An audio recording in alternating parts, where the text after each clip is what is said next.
Bom dia para todo mundo, bom dia aqui para o Elevation Studio, que nos recebeu com tanto profissionalismo, tanto carinho. Obrigado, Andressa, obrigado, Vanessa, duas profissionais de primeira qualidade. Gente, fazer um podcast num lugar preparado para isso faz toda a diferença, Sem né? dúvida. E hoje eu vim trazer aqui para vocês um pouco de alento, de carinho, um assunto que eu tenho certeza que vai chegar no coração de vocês e que vai tocá-los e vai convidá-los a uma transformação, né? O que é uma transformação? É quando você pega as suas crenças, aquilo que você acredita, aquilo que você gostaria de fazer e transforma em ação, em atitude. Isso faz com que o mundo gire, isso faz com que a energia se movimente e transforme vidas e toque vidas. E é isso que eu vou falar aqui hoje, porque eu estou tendo a honra de ter aqui comigo a Luciana Lobo, que é a fundadora da Associação Zen Câncer Portugal e também do Instituto Zen Câncer no Brasil. Então, Luciana, em primeiro lugar, muito obrigado. Obrigado pela tua presença. Eu já tive a oportunidade de estar com você outras vezes e a sensação é sempre a mesma, é carinho, é acolhimento, é um abraço. No teu olhar, você não precisa dizer nada, que a gente consegue ver o tanto de amor que tem aí dentro e que você faz questão de dividir isso com as pessoas. E eu queria saber um pouquinho, antes da gente entrar aqui na senda do que é o Zen Câncer, saber quem é a Luciana Lobo, né? Quem é essa mulher gigante, aonde que ela nasceu e onde que ela renasceu, né? E o que você está trazendo aqui para a gente hoje. Nossa, pergunta profunda. Nem eu sei quem é a Luciana Lobo. Meu marido costuma dizer que ele casou com uma turismóloga, que virou professora de yoga, que depois virou paciente oncológica, que virou fundadora de um instituto que não para, e agora quer estudar botânica. Então, acho que uma vida só é muito pouco tempo para a gente poder aprender tanto, né, conhecer tanto e se transformar também. Eu acho que se transformar faz parte do processo de evolução. Então, eu sou carioca, nasci no Rio de Janeiro, esse ano completo 50 anos. Olha, que marco importante na vida, né? Sim, e tenho a minha ancestralidade aqui em Portugal também, né? Meu bisavô saiu de Santo Tirso e foi para o Rio e deu certo. Então, quando eu volto a Portugal, eu sempre trago essa sensação de honrá-lo, né? De voltar para cá e trazer esse projeto maravilhoso de voluntariado, essa rede que foi criada a partir da minha experiência como paciente oncológica. E aí, mas me conta como é que foi isso? Quer dizer, você tinha uma vida absolutamente saudável, tranquila. Como é que foi descobrir isso? O que aconteceu, que você sentiu e que te levou a desconfiar de que você pudesse ter um câncer? Na verdade, desconfiar eu nunca desconfiaria, porque eu achei que o câncer nunca fosse fazer parte da minha história. A gente tem uma falsa crença de que, porque a gente não tem ninguém na família que teve câncer, a gente então não vai ter câncer. E, na verdade, o percentual de pessoas que têm cânceres hereditários é muito baixo. A grande maioria é por multifatores, né? Sim. Então, estilo de vida, excesso de estresse também hoje contribui muito, a gente já sabe. Algum desequilíbrio, né? Algum desequilíbrio que o seu sistema imune não percebeu que aquela célula se dividiu de forma errada e gerou uma mutação celular, enfim. Então, eu estava terminando meu mestrado em microbiologia, que também, como eu digo para o meu marido, quem é essa Luciana que vai estudar microbiologia, né? Você era turismóloga. Turismóloga. Isso aí é uma outra história, cabe no outro podcast. Como é que uma pessoa faz uma transição de carreira de turismóloga para professora de yoga e depois de microbiologista? Mas eu me apaixonei pelas células, sem saber que minha vida toda ia ser transformada pela minha célula ou pelas minhas células rebeldes um dia. Então, eu tinha terminado o meu mestrado, fiz meus exames de rotina, que todas as mulheres fazem a partir dos 40 anos, e com 41 anos eu descobri que eu estava com um nódulo pequenininho, que tem uma categoria chamada BIHARD 3. E esse BIHARD 3, a recomendação é que você refaça o exame em 6 meses. Então, eu fui para a vida, terminei o mestrado, tirei uma carga enorme das minhas costas, meus filhos eram pequenos naquela altura, e eu comecei, então, a voltar a correr, voltar a me alimentar melhor, e voltei para o meu peso de antes do mestrado, que você acaba dormindo mal, se alimentando mal durante o mestrado. E aí, um dia, eu fui colocar meu filho mais velho para dormir, levei a mão na mama e percebi que tinha um caroço que não era para estar ali, assim, né? Naquele momento, eu nem pensei que poderia ser câncer, eu imaginei que a minha mama é densa, amamentei muito meus filhos, está perto do meu período, então acho que pode ser isso, e fiquei bem. Só que a minha massoterapeuta, a Lucelena, que eu digo que ela é um anjo na minha vida, eu estou aqui graças a Lucelena, meus médicos, né, tudo, mas principalmente a ela insistiu que eu fosse visitasse o médico e refizesse o exame. Eu fui no meu médico, ele não achou necessário refazer o exame, mas ele deixou uma requisição comigo. Olha, se você perceber alguma alteração, dor, desconforto, cresceu, ficou vermelho, qualquer alteração, você refaz a ultrassonografia dessa mama. Só que isso era março. Eu achava realmente que não era nada. Então, passou março, passou abril. Quando foi começo de maio, a Lúcia Helena foi lá em casa e falou: você já marcou o exame? Eu falei: Lúcia, não é nada, eu fiz o exame em dezembro. Mas por insistência dela, para que ela pudesse parar de falar isso todas as sextas-feiras, eu marquei esse exame. E realmente o nódulo tinha crescido de dezembro até maio, ele tinha dobrado de tamanho. Uau. Eu já saí da sala de exames com um diagnóstico de um BIHAR de 5, que significa que eu tenho 95% de chance de estar com um tumor. Esse 5% é confirmado com a biópsia, né? Então, já na mesma semana eu fiz a biópsia, na semana seguinte confirmou. Foi tudo muito rápido, né? E que bom que foi rápido, precisa ser rápido. Sim. A partir do momento do diagnóstico, a gente tem que agir muito rápido, porque nesse processo eu descobri mulheres que receberam um diagnóstico, ou melhor, não receberam um diagnóstico, receberam o resultado do exame e guardaram na gaveta. Sim. Você acha que isso é o quê? Aceitação ou não aceitação? Como foi para você? Você recebeu e você falou, bom, é isso, vou encarar. Porque não é uma atitude que todo mundo tem. Não, não é. Mas, como eu já vinha há muitos anos, né, me desenvolvendo, trabalhando com essas práticas de yoga, meditação e outras técnicas de autoconhecimento, eu lembro que quando eu recebi efetivamente o diagnóstico, eu pensei, nossa, eu já estudei tanto, eu já fiz tantos cursos, que eu tenho que saber lidar com isso. Porque isso é a vida. A vida não é quando está tudo dando certo. Exatamente. A vida é quando ela sai do roteiro que você imaginou que seria a sua vida.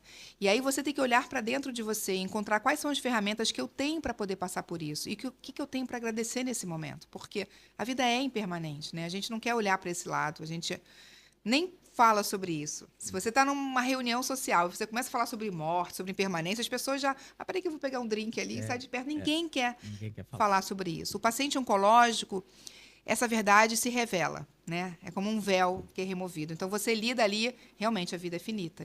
E o que eu vou fazer daqui para frente, né, com essa vida? Então, quando você pensa na vida, é um ciclo. A gente aprende isso quando é criancinha. A gente planta um feijão e você vê que tem o tempo dali da gestação daquele feijãozinho, né, até sair a primeira raiz, ele começar a crescer.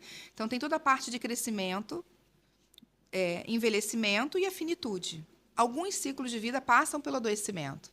Mas não quer dizer que eu vá morrer de câncer. Claro. Né? Nem todo mundo que fica doente morre da doença, exatamente, morre de qualquer outra coisa. Então, esse ensinamento que eu recebi, naquele momento, me ajudou. Opa, peraí. Eu posso estar, nesse momento, com um câncer de mama, mas não quer dizer que eu vá morrer de câncer de mama. Então, separar a doença da morte. Porque tem pessoas que estão com muita saúde e morrem de uma hora para outra. E aí eu tirei aquele medo e aquele peso do meu coração, né? E comecei a olhar para dentro, o que eu tenho para poder passar por isso?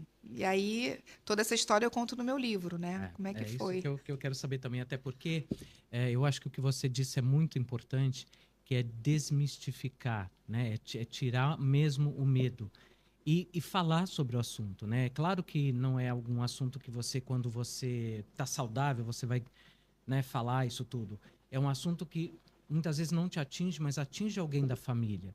Então, indiretamente, você é convidado a despertar e a começar exatamente, a falar sobre o assunto, a encará-lo, né, de uma outra forma, mesmo que não seja você a passar por isso, mas alguém que você ame e que vai precisar do seu apoio, da sua compreensão e da sua participação efetiva, né, no processo de transformação de pensamento, que eu acho que é aquilo que você passa indiretamente através da sua mensagem, mudar a sua postura diante da vida, que então se revelou para você desse jeito. Eu sou a sua vida. Agora, o que você vai fazer? Como é que você vai me encarar? Né? Exatamente. É claro que a gente não mantém, né, essa força o tempo todo. Tem dias que a gente está um pouquinho mais fraco, fragilizado emocionalmente. Eu lembro de uma situação em que eu tinha acabado de fazer uma quimioterapia, meu corpo já estava muito inchado, já estava carequinha, sem sobrancelha.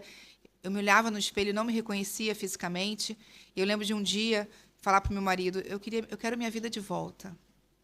E ele, com toda a compaixão do mundo, porque ele teve um papel fundamental, é importante falar sobre isso, que 70% das mulheres são abandonadas pelos seus maridos, ou companheiros, ou companheiras, até os 5 anos após o câncer, né? E Isso no Brasil, não sei a estatística aqui em Portugal, mas... Então, ele esteve ali ao meu lado. O contrário é verdadeiro Não, também? claro que não. É As isso? mulheres estão ao lado cuidando. Que E hoje incrível. eu faço um trabalho incrível dentro dos hospitais de levar esse conforto, práticas de respiração e meditação. E quem está lá, seja homem ou mulheres, são as mulheres. A grande maioria dos acompanhantes, das acompanhantes, são todas mulheres que estão lá, com as crianças, com os adultos, com os pais, com os amigos, até com os amigos são as mulheres. Gente, tá aí um recadinho aí para os homens, para a gente se inspirar um pouco mais nessas mulheres, né? Porque no momento que eu vi uma frase hoje, vindo para cá, que me impactou muito, que é nessa dificuldade, é nessa circunstância que você conhece a família, o amigo, o Isso. marido, É. a mãe, o pai. Não é quando tudo está bem, porque é muito fácil estar junto com alguém, Sim. né? Os votos que a gente faz, seja você cristão ou não, né? Não sei se em outras religiões tem os votos que, ao se juntar com uma pessoa, juntar as vidas, sei lá, na saúde e na doença. Eu digo que eu já amava meu marido e eu sabia que ele me amava, mas eu experienciei um amor dele que em momento nenhum eu me olhava com olhar de pena às vezes, porque eu não me reconhecia, mas ele em momento nenhum olhou para mim com olhar de pena. Às vezes eu tinha que lembrar ele quando ele estava a gente fazendo alguma atividade com muito esforço, eu falei: "Tu, que eu sou paciente oncológica". Ah, obrigado por me lembrar disso, eu não tava tinha me esquecido disso, né? Grande, Mas só que grandeza. voltando naquele finalzinho, ele falou assim, eu falei: "Quero minha vida de volta". Ele falou assim: "Lu, essa é a sua vida. Não existe outra vida. Essa é a sua vida". E aí eu falei: bom, se essa é a minha vida, né, o que eu vou fazer com essa vida a partir de agora? Né? Então, acho que foi uma decisão que eu tomei de colocar a minha vida a serviço, para que nenhuma outra pessoa possa se sentir sozinha ou desamparada, né, que existe acolhimento, que é possível passar pelo tratamento oncológico com bem-estar, com qualidade de vida, e mesmo que a pessoa receba o diagnóstico de um estado mais avançado da doença, é possível encontrar, sim, bem-estar e qualidade de vida, porque eu tenho vários exemplos no Instituto no Brasil de pessoas que tratam a vida, vão tratar para sempre, né, como uma doença crônica, e mesmo assim estão vivendo com qualidade de vida e bem-estar. E o que é o Zen Câncer? Por que o Zen? O Zen, para mim, remete a uma coisa de paz. É essa a ideia. É isso. É muito essa ideia, né? Porque durante a minha experiência, o meu laboratório, né, com a minha experiência de 6 meses de quimioterapia, principalmente, eu não conseguia dormir. Eu tinha todos os efeitos colaterais da quimioterapia. Eu tinha insônia, eu tinha fadiga, eu tinha as dores, né, nas articulações. Então, eu tinha uma qualidade de vida que foi perdendo essa qualidade ao longo do tratamento. Então, como eu não conseguia dormir, eu não brigava com sono e também me recusava a tomar remédio. Essa é a minha forma de ver.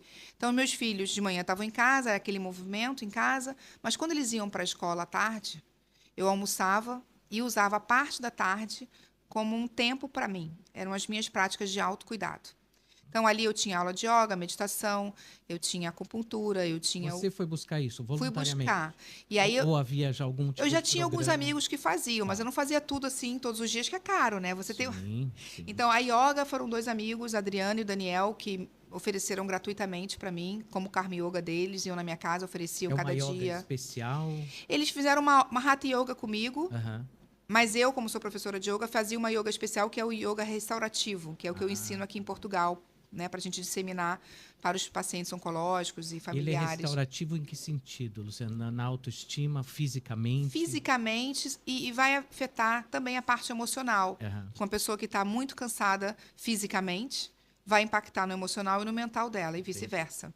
Então, é uma prática que a gente coloca a pessoa deitada com apoio de almofadas, de travesseiros, e ela fica tão confortável, a gente induz o relaxamento, que ela volta a entender que o corpo é a casa de viver dele, como a Maria Alice Medina diz, né?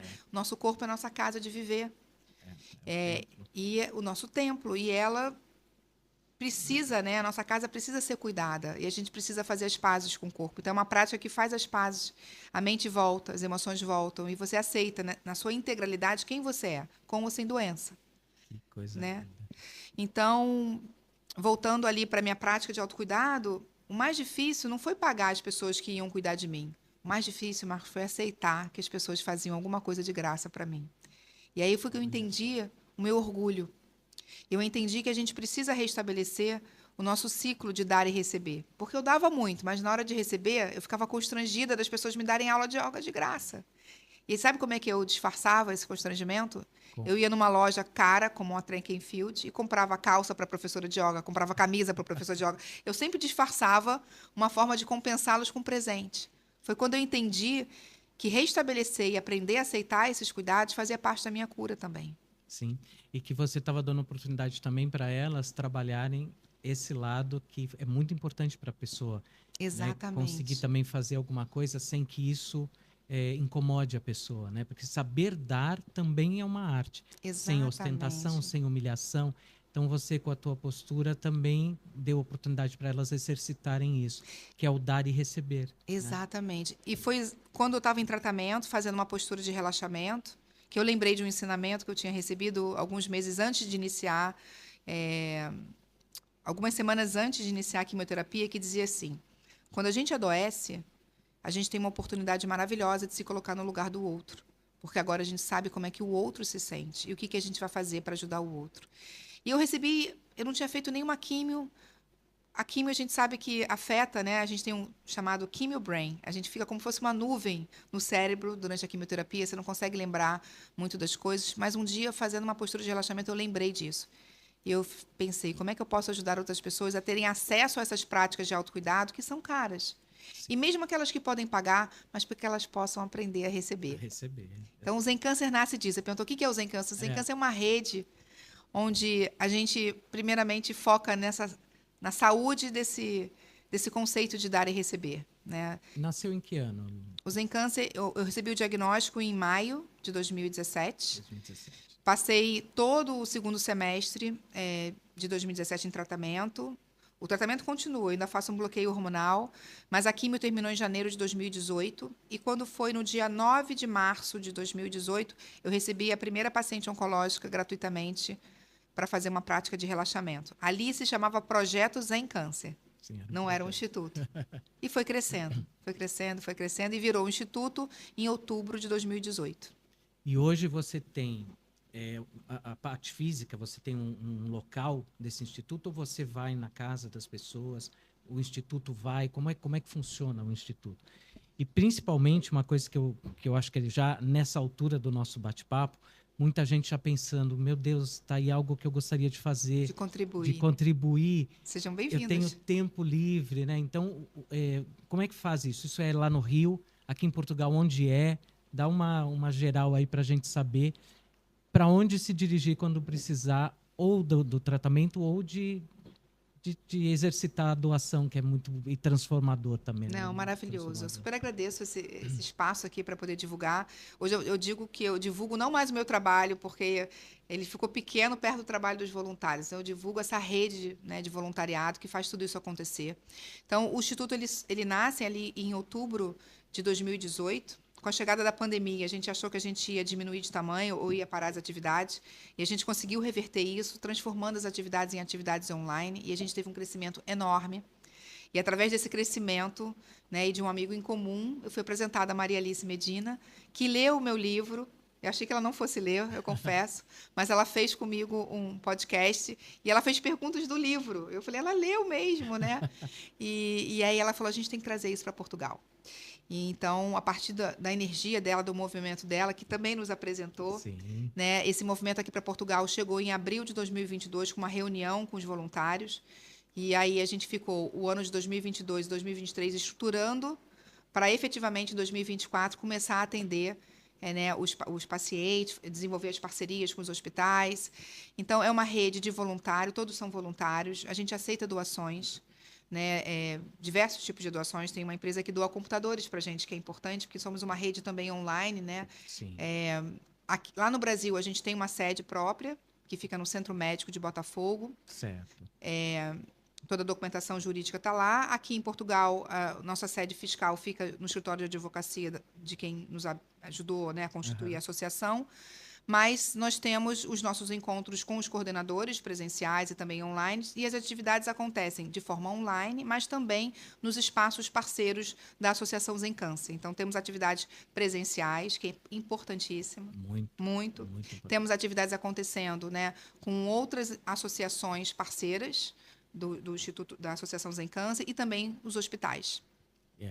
Eu acho que a presença do hospital valida muito o seu trabalho, né, Lu? Porque a medicina, ela hoje trabalha muito com essa parte emocional, né? Que eu acho, salvo eu estiver extremamente enganado, mas eu acho que muita porcentagem da cura vem de dentro para fora, né? Da transformação da maneira como você encara aquilo que você está passando e passa a agir a favor da sua própria cura.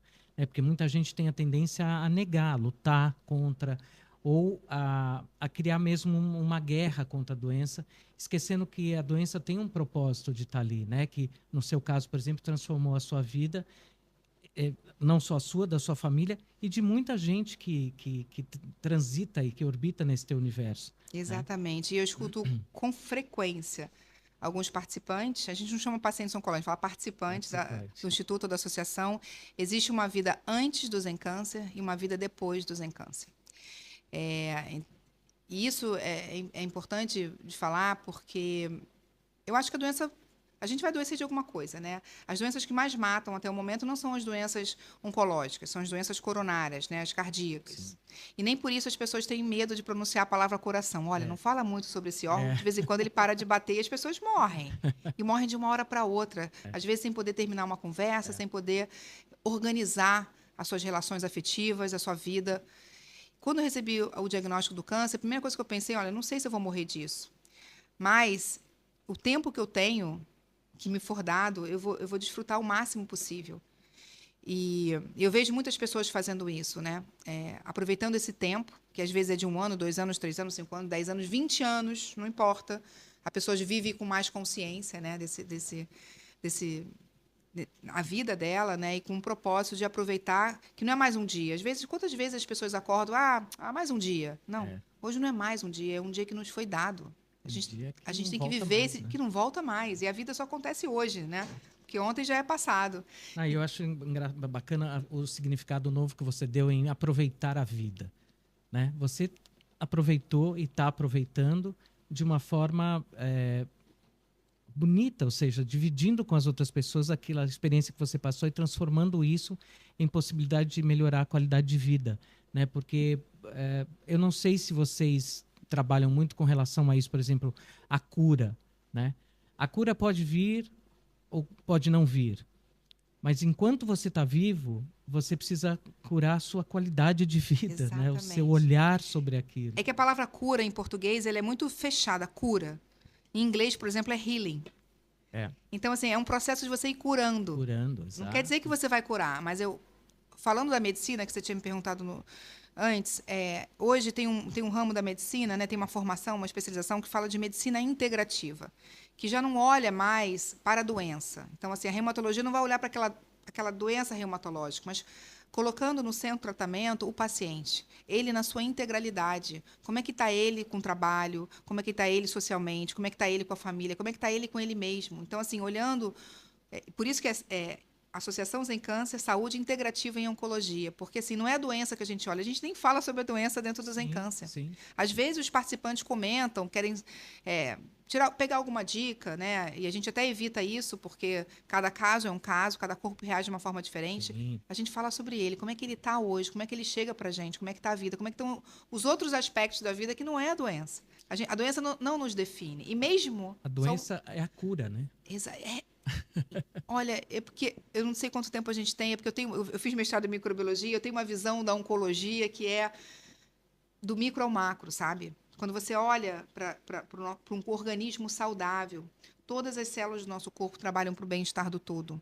Quando uma única célula muda o comportamento dela, adquire o comportamento de uma célula de vida livre, que é o caso de uma bactéria, essa célula se transforma numa célula egoísta ou numa célula rebelde. Quando eu olho para o planeta Terra como um grande organismo saudável, né, seriam todos os seres humanos, como indivíduos, trabalhando para o bem-estar do todo também. Mas não é isso que a gente vê. A gente vê comportamentos egoístas, que igual as nossas células, né, Sim. que consomem mais nutrientes, oxigênio, e não percebem, por imaturidade, que vai matar todo o organismo, inclusive elas, que é o que a gente está fazendo aqui fora. Então, hoje, quando eu vejo o Zen Câncer, é quase que um abraço coletivo no planeta, assim, de dar as mãos, assim, que ninguém se sinta sozinho, né?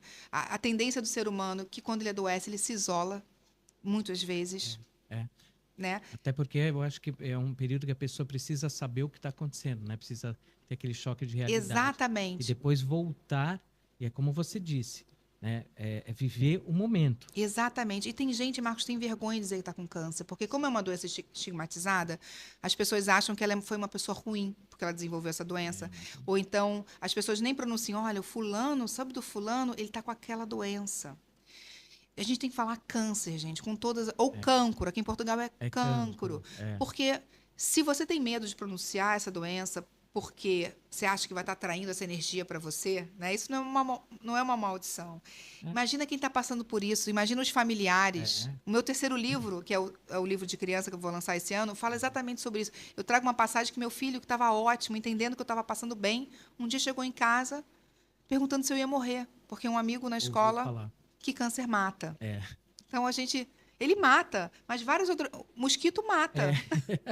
Exatamente. Né? Tropeçar numa casca de banana e cair na rua mata também. Exatamente. Qualquer coisa, né, pode intervir na nossa vida. Me falou uma frase quando ela foi falar de você que para mim marcou muito e me emocionou, e por isso que eu quis fazer parte disso.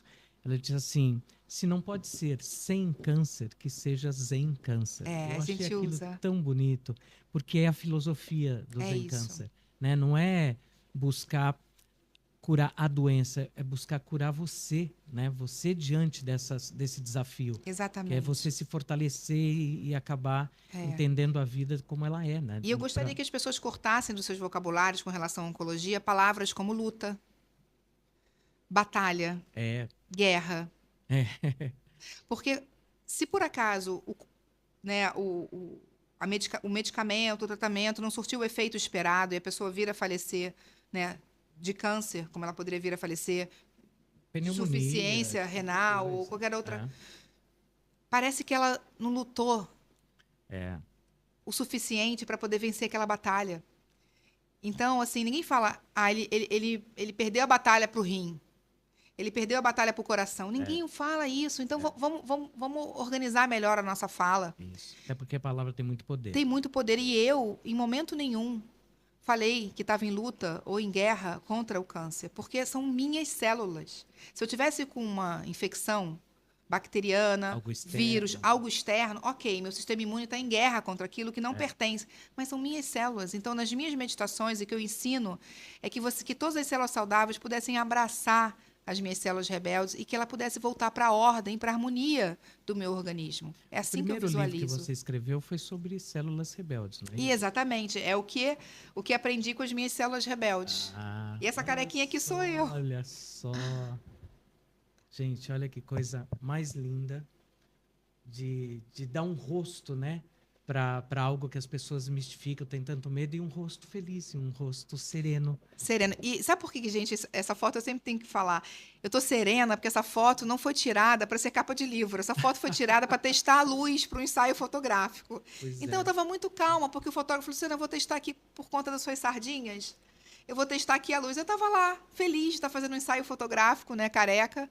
Mas eu acho que é o que mostra o impacto do trabalho que você começou a fazer com você mesmo, né? Essa serenidade. E nessa época eu não pensava em escrever livro.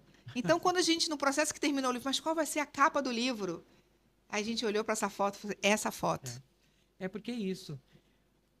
A mensagem que passa para mim dessa capa é você diante, né, de você mesma. De peito aberto, né? De cara. Assim, e aí? Tudo bem? Né? Vamos conversar. E o que eu aprendi com as minhas células rebeldes. Que lindo isso. Elas realmente te ensinaram a descobrir a Luciana Lobo, que hoje está aqui na minha frente, linda, sorridente, e com um trabalho gigantesco que você faz. E que você, para mim, o maior trabalho, Lu, que você faz, é a inspiração que você traz para as pessoas. O fato de você ser uma paciente oncológica traz uma assinatura muito importante para o trabalho que você faz, de legitimidade. Ou seja, gente, dá certo, né? Eu tô aqui, tô bem, tô viva e tô feliz e tô produzindo ou seja, a vida não acaba com o diagnóstico, ela começa ali. Exatamente. Lindo, lindo. E depois desse livro, qual que veio? Veio o Baú da Gisele, que é esse livrinho aqui. Por que para criança? Como é que é isso? O que você percebeu no universo da criança que ela precisava entender também? Então, a gente tem um trabalho no Instituto Zen Câncer no Brasil, em parceria com o INCA Voluntário, né, que é a instituição que organiza toda a área de voluntariado no Instituto Nacional do Câncer no Brasil. E a gente começamos a fazer um trabalho primeiro com as mães. Foi a pedido da própria pediatria, fazer um trabalho com as mães para poder acalmá-las, ajudá-las nesse processo. E aí, desse trabalho com as mães, foi crescendo ali para atender as crianças também. E muitas vezes eu ia no leito com as mães, com as crianças, fazer uma prática de respiração ou fazer algum trabalho ali de consciência corporal e faltava alguma coisa para deixar para as crianças, né? E aí a gente tinha publicado em 2019 um livro de uma disciplina de extensão que a gente fez em parceria com a UFRJ, chamado Vamos Falar de Câncer. A gente escreveu um livro dessa disciplina chamado Baú da Vovó, que conta a história da Gisele, com 8 anos, que estava passando pelo tratamento oncológico, mas eu queria trazer um pouco do incrível universo celular que existe dentro da gente. O livro foi escrito pela minha orientadora do mestrado, né, a professora Ângela, e a gente publicou. E aí eu falei, e agora? A Gisele estava com 8 em 2019. Quantos anos ela tem agora, em 2024? Então a gente lançou. Uau. E aí eu escrevi a história da Gisele para trazer essa continuidade, mas trouxe para a história da Gisele um pouco da minha história. Né? Então, quando ela está se arrumando para ir para o hospital fazer os exames de rotina dela, ela lembra tudo que ela passou. E ela sente a vontade de compartilhar a experiência dela com as crianças também. E aí ela organiza uma oficina no hospital de relaxamento. E a ideia é que, quando eu estou descrevendo ali a oficina, a mãe, quando está lendo para o filho, está guiando um relaxamento para o filho, porque é um roteiro de relaxamento no livro, de uma forma delicada, que a criança entenda e que a mãe não fala assim, vamos fazer um relaxamento agora? A criança não. Mas vamos ler a história da Gisele? Né?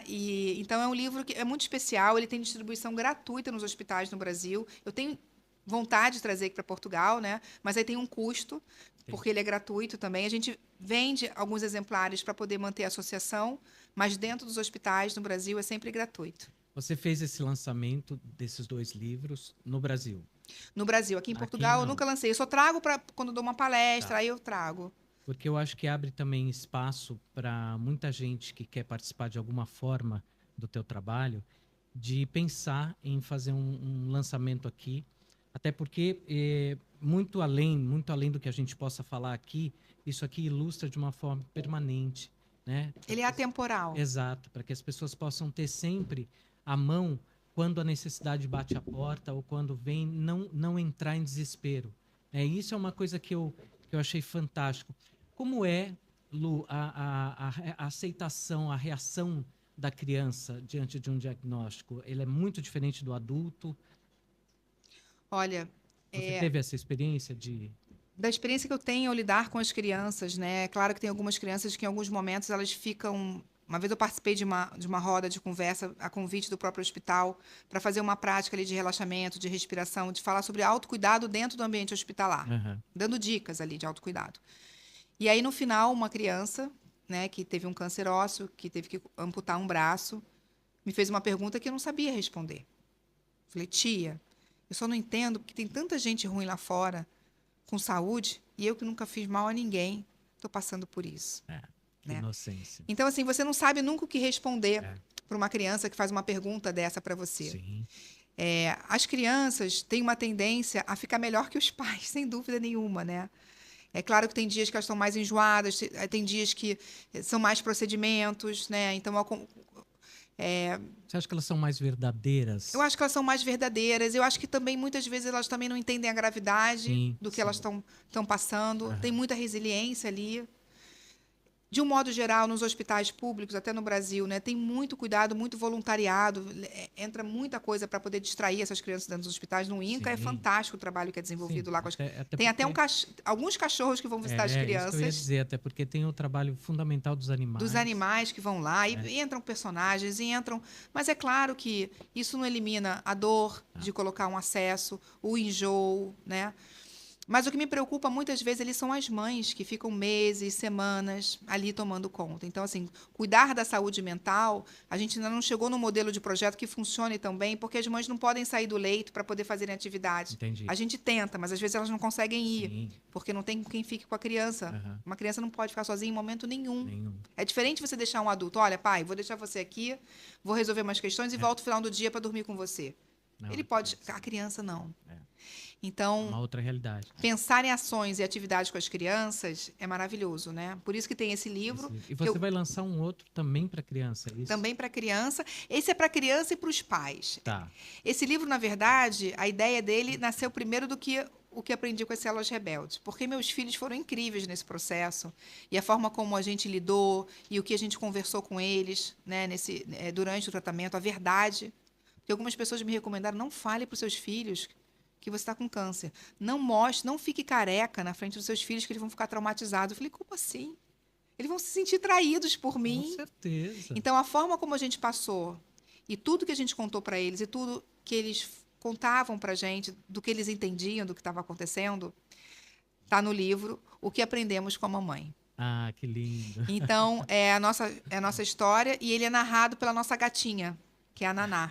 Então, assim, é a percepção de uma gata, de uma família, Que legal. né, que está passando por isso. E eu acho que tem muito isso, né? Porque o animal, ele tá dentro do ambiente, ele tá Percebendo tudo. tudo, é incrível. Né? Então, eu trouxe para dentro do livro o que eu falo no meu livro, o conceito das 5 âncoras. Então, cada capítulo é uma âncora em que vai ajudar essa mãe ou essa família a navegar, né, por esse mar assim, de tantos desconhecimentos e tantas mudanças e transformações para a família e para ela também, né? Que lindo. Quando vai ser lançado esse livro, Lu? Então, está na fase agora já está com a revisão ortográfica Aham. e a parte de ilustração. A minha intenção é lançar em setembro, num congresso que tem lá no Brasil, Tá. e já trazer na mala em outubro para Portugal. Boa. E tem, assim, lugar físico que vende ou você colocou em algum site para vender? Se o pessoal tiver interessado em comprar, como Então, é que faz? tem que entrar em contato com a Associação Zen Câncer aqui em Tá. Portugal ou com o Instituto Zen Câncer. A gente tem as nossas redes sociais, www.zencâncer.org. Ali você encontra todas as informações do Boa. Instituto e da associação. Bom, então, gente, na verdade, existem muitas maneiras de você participar, muitas maneiras de... Até seguindo, né? A gente precisa Pois de é, seguidores para poder seguidores. ganhar mais visibilidade Claro, também. Claro, ou seja, a contribuição ela tem várias formas, né? De você participar disso de uma forma benéfica, né? No sentido de fazer o bem realmente, desde o simples seguir no Instagram ao fato de querer participar, comprar o livro e na verdade, comprar o livro que não é só um ato de doação, mas de informação para você. Você também está se ajudando. É um livro nisso. leve, viu, gente? Eu digo que é uma história de amor. Um amor pela vida, pela minha família, pelo meu marido e como pelo tudo que envolve, projeto né? Zen Câncer que virou instituto. Tudo que envolve você, Luciana, eu acho que envolve amor e leveza, porque no significado da palavra Zen, né, já traz essa leveza, esse amor. Eu queria que você falasse assim para a gente poder finalizar o nosso podcast. Aqui em Portugal, por exemplo, as pessoas que querem se voluntariar, qual o programa que você tem? Por exemplo, a pessoa pode ir uma vez por semana, uma vez por mês, ou precisa ir todo dia, ou o que ela pode fazer? Como é que a pessoa chega à Associação Zen Câncer aqui em Portugal? Então, através do nosso site, ela vai encontrar lá um formulário para ela poder se inscrever como voluntário e ela vai dizer quais são as experiências que ela tem profissional ou de que forma que ela quer ajudar. Tá. São tantas as possibilidades que não daria para Imagino. listar aqui. Recentemente, a gente juntou um grupo de costureiras para poder costurar os materiais que a gente utiliza e leva para os hospitais. Então, assim, Que bacana. entre em contato com a gente. Se tiver uma área de oportunidade de ser voluntário, é muito bem-vindo. A gente organiza eventos, feiras. A gente precisa realmente... Tudo é feito com doações e voluntários. Muito bem, eu queria agradecer o seu tempo, agradecer essa energia boa que você trouxe aqui, principalmente para mim, que estou aqui perto de você. Já não é a primeira vez que eu recebo essa energia transformadora que você traz, o exemplo que você pratica. E agradecer muito a Elevation Studio também, que a gente está aqui num lugar extremamente bem cuidado. Somos Lindo, né? Eu acolhidos, adorei. lindo. Gente, de verdade, se precisarem de um lugar para fazer um podcast, eu acho que vocês estão muito bem amparados aqui. Mais uma vez, Lu, obrigado pela tua Eu que atenção, pelo teu agradeço. carinho. E assim, vamos tentar aí inspirar as pessoas e motivá-las a participar um pouco mais na transformação da própria vida, né? Porque no fim, Exatamente. aquilo que você está dando é para você mesmo, né? Exatamente, exatamente. Maravilhoso. E obrigada pelo seu tempo, né? Que hoje é o recurso mais escasso que nós temos e mais valioso. Então, muito obrigada. Mas é um tempo que eu dedico para mim. Eu estou aqui absorvendo e aprendendo muita coisa com o nosso papo aqui. Muito obrigado, Lu, mais uma Obrigada, vez. obrigada por todo o seu apoio desde o comecinho. Obrigada Imagina, mesmo. imagina, estamos juntos sempre. E convido a Obrigada. todos, então, que queiram conhecer um pouquinho mais o trabalho da Luciana Lobo, através do livro, através do Instituto, da Associação Zen Câncer, porque em Portugal não pode ser instituto. No Brasil é Instituto Zen Câncer, em Portugal é a Associação Zen Câncer. Que se junte a nós, que venha conhecer essa causa e que contribua com aquilo que você puder, tá, gente? Porque o próprio pensamento, a própria energia boa de torcer para que tudo dê certo já é uma contribuição. E é óbvio que também tudo aquilo que a gente pode fazer e vai fazer, a gente está fazendo para a gente mesmo. Quando você dá uma rosa para alguém, a primeira coisa que perfume é a tua mão. Então, você é o maior beneficiado por tudo aquilo que você oferece. E Então, passar a palavra, né? A melhor exato, forma de apoiar é passar a palavra, para que a gente possa exatamente. crescer e cobrir Portugal, né? Exatamente. Muito Muito obrigado. obrigada, eu que Um agradeço. beijo. Muito Obrigada, obrigado. obrigada.